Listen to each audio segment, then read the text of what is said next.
I'm Kate. I'm Laura.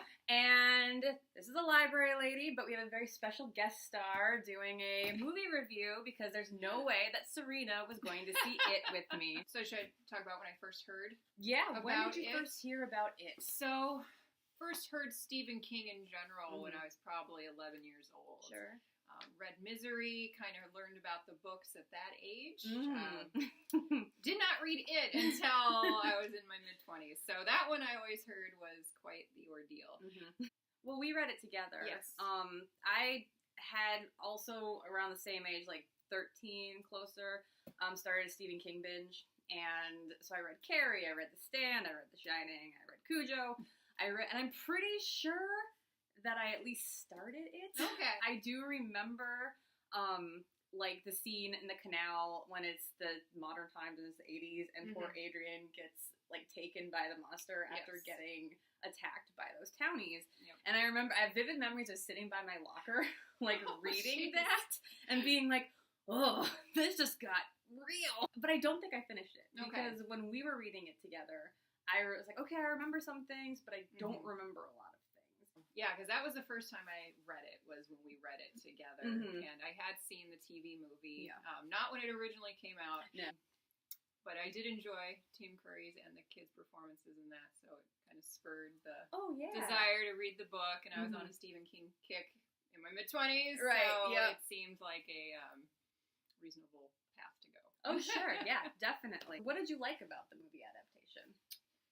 It was it was gorier, which is really weird to say, because the TV movie, or TV miniseries, obviously made for TV, couldn't really capture the destruction that it could inflict upon people, and an R-rated movie can.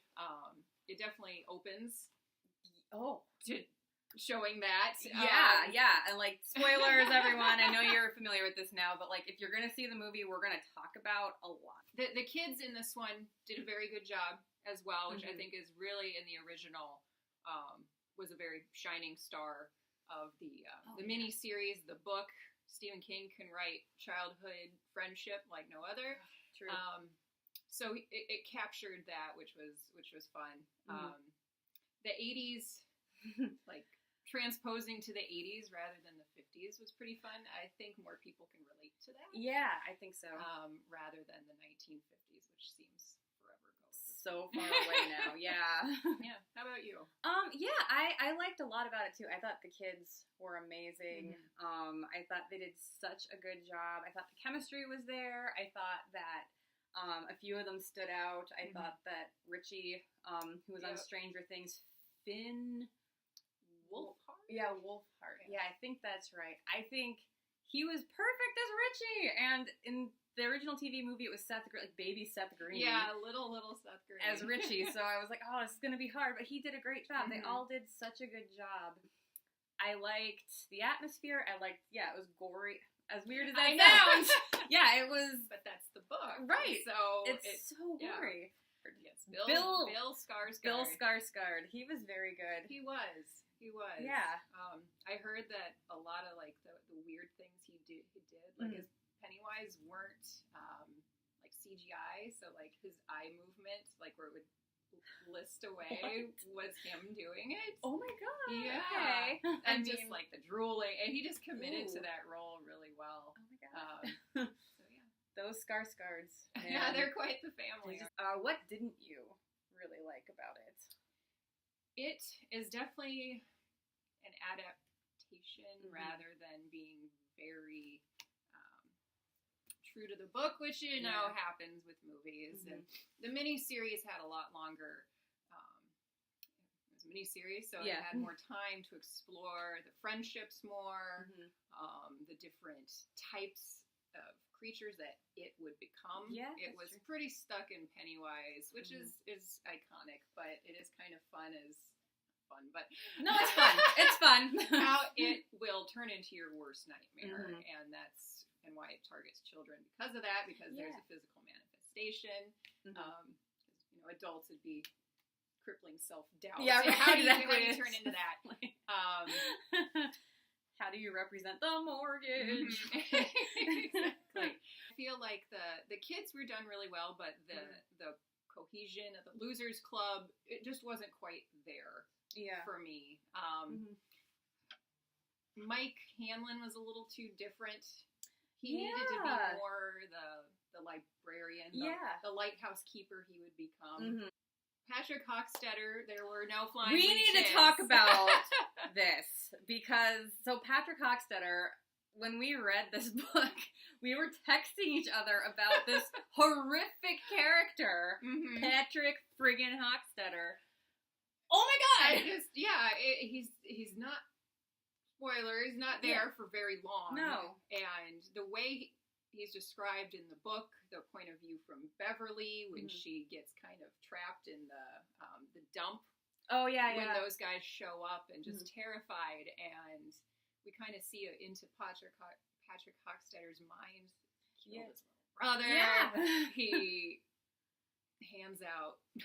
He gives handies to his friends, and they don't want them. Like, so he's a sexual predator. He's just a little psychopath. Yeah. Kills pets in fridges, just leaves them there to starve. Yeah, and he'll come back and, like, look at the bodies and just, like, revel in it. Like, he's this horrific character. And, I mean, not that we like Patrick Hochstetter, but it was sort of like, okay, you have this really interesting, nasty, like, human monster. And then now he's just, like, the second in command for Harry Bowers. And it was not fulfilling. No. You were kind of like, yay it? Yeah, exactly. For Patrick Hochstetter. Like, we were at the, when we were beforehand having appetizers and drinks, we were just like, there need to be flying leeches in this, because that's how it kills Patrick Hochstetter, because he's afraid of leeches. So there's this ridiculous scene of flying leeches, like, killing him. Yeah. And it didn't happen. And, you know, it's something Beverly witnesses. And we were just, like, sitting next to each other in the theater when he's going through the sewers, and we're just like, what? What? This isn't happening. This isn't how, excuse me. And we're, so yeah, that was very disappointing. So that was disappointing. Just because it was one of the few, like, justified. Yeah, one of the few, just like, well, maybe that wasn't so terrible that this happened.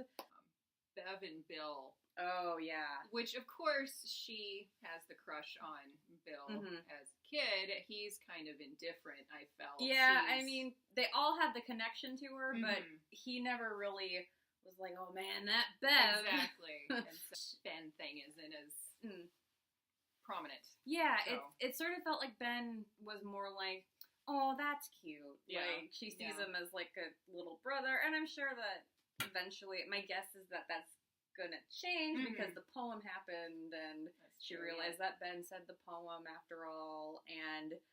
But yeah, no, because she didn't really have that connection with all of them, and she very much had the connection with all of them. It goes back to the cohesion, I feel, and there's only so much you can do. Oh yeah, that's in a very movie true. time span to show that. There is, as opposed to. Oh my god. Yeah, I mean, you could beat someone to death with this thing if you really wanted to. Like, and I think that another thing that I had an issue with was they kind of made Bev a damsel in distress. They did. And she's not a damsel in distress in the book. She's just as like, well, let's go get this guy and let's do this. And she's the one with the slingshot. And I know that would have been antiquated in the 80s, but she's the one who has like the dead aim with the slingshot. Exactly. So it's like they took that power from her, and all of a sudden it's like, oh, we gotta go save Bev. And it's like, no, you don't need to save Bev. She doesn't need saving. She does not. I did enjoy the rock fight scene. Yes. That was very fun, and they did show her aim a little bit there. So there was a lot of little teasers throughout the movie to people who had read the books. Yeah. So that was kind of in there, but you feel like you wish it could have been expanded upon. Oh yeah, definitely. It was pretty funny to have the kids be a little bit more potty mouthed. Yeah, that's true. They were aged up the slightest. They were a little more 12, 13 instead of the 11. And they were so funny, but they were still like kids. Yep. They never felt like precocious or anything. Yeah. Like there was that scene where after poor Eddie had found out that his mom he's not actually asthmatic, that his mom's just giving him placebos. Like, he confronts her, and he's like, "You're giving me gazebos!" It's just like, oh, that is so, like, it's heartbreaking, but at the same time, it's adorable, because, of course, a kid might not remember placebo. I'm very glad we went. I'm very glad we did it the way we did. Yes, with the VIP and the drinks. And all dragging our stuff. husbands with us, who'd never read the books. David enjoyed it. My husband never read the book. Nice. I think he probably enjoyed it more than we did, just because he took it for what it was. So yeah, overall, it's good. Definitely, even if you like the book, you're gonna have issues, but it's still gonna be really nice. Exactly. To see it. Go into it with an open mind. It's an adaptation. And it's still a fun ride. Exactly. It's really fun. It'll be really interesting to see what they do with the second one. Yes, very much so. Because it was such a mega blockbuster that I feel like they're gonna have to get A-listers. I would hope so. Yeah. Or really just, if they can embody the characters. Oh, yeah. You know, if actors from Night Court and... Oh my god! and the Waltons can make it happen. And Three's Company. That's right. Okay, well, we can move on to our recommendations. So, would you like to start? Sure.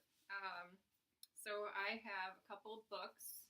This is Nosferatu. It's by Joe Hill, which is Stephen King's son. So there are some similarities in the writing style, which is very fun. It's about character name Vic McQueen, and it kind of exists in this, there's mindscapes.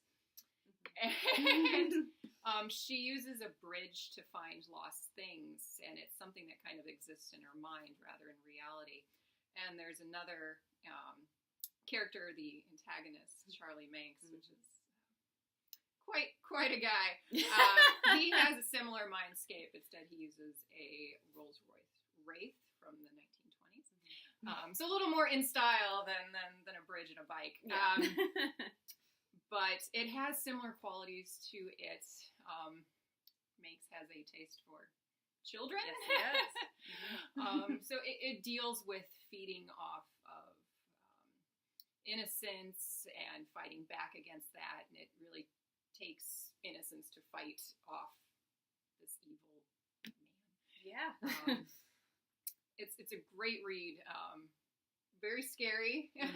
Very scary. Oh yeah. Definitely recommend this one. Yeah, and there's a mindscape called Pennywise's Circus in it. So hey.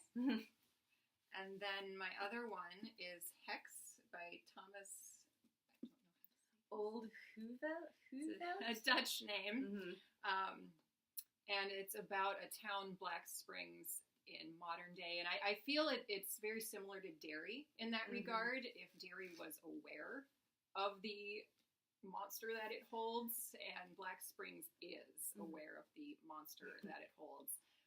And it's a very modern day take on it, with using surveillance and technology to keep the secret under wraps. And it has similar endings. Oh yeah, no, I think that's right. So it's in a certain way. Yeah, way. I'd agree. But it was a very fun read. Very kept my attention. I finished it in a couple days. I was so intrigued. Starts really strong. I was very scared, actually really scared at the beginning. In a way, a book hasn't scared me in a long time. It was lights need to be on at night situation. I can attest to that. Yes, so scary. Because you would see things and you get yourself freaked out. But that's a sign of a well-written book, I feel. I think that's right. Yeah. So I'm going to talk about a couple of books now. The first one is the classic Ray Bradbury, Something Wicked This Way Comes. I selected that because, sort of similar to Laura's pick with Nosferatu, it's about children fighting evil, essentially, and children coming together and having to fight against basically this man named Mr. Dark, who has a traveling carnival. Another little similarity. And it's small town America. It's another one of those thoughts of, well, there's hidden evil, places that adults might not see, but kids might see a little bit better. and it definitely has mention of Calliope music, Oh, which dear. they mention in it quite a bit. And basically a sort of dark fantasy, not as much horror because it's Bradbury, so it's more dark fantasy sort of going into horror, but it definitely gave me the creeps when I read it for the first time. So yeah, it's Cougar and Dark's Pandemonium Show. So it's a very unsettling read, but it's very good. And then the second one I have is Dan Simmons' Summer of Night. And this one, a lot of people feel like they're like, oh, you're just ripping off it. But it's not, because I'm pretty certain they wrote it around the same time. And this one is about a group of kids during the summer where they find out that specifically their school has some creatures living inside of it. And so when they all band together to try to defeat these creatures, these are the books we recommend. Definitely recommend the movie It. Very much so. Definitely go see it. Very excited to see what happens with the second one. Yes. So yeah, thanks for watching. You're flying Leeches, flying leeches.